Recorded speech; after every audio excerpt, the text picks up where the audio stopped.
Everyone, JEE main 2026 की 28 जनवरी के morning shift का एक और क्वेश्चन है हमारे पास, जिसमें कह रहा है calculate pH of 10 milli molar weak acid.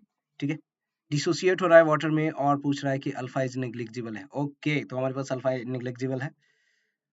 तो क्या बताना है कि ए जो है हमारे पास 4 दिया हुआ, पीके दिया हुआ है, तो कैलकुलेट करना पीएच।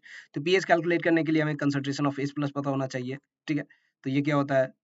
अ, इसके लिए हम डायरेक्ट वीक एसिड के लिए हम लोग जानते हैं, जस्ट डायरेक्ट के इंटू सी मल्टीप्लाई कर देते हैं। अगर हमारे पास क्या करना है, अल्फा नेग्लेक्ट करना है, तो के इंटू सी करेंगे। ठीक है, तो यहाँ पे के ए हमारे पास कितना दिया हुआ है?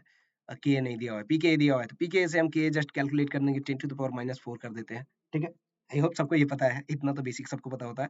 ठीक है, तो ये जब आप के वैल्यू जब यहाँ पे 10 टू द पावर माइनस 4 लिखोगे, कंसंट्रेशन हमारे पास 10 मिली दिया हुआ है, मिली मोलर। ठीक है, तो ये इसको जब आप कन्वर्ट करोगे 10 टू द पावर माइनस 2 आएगा।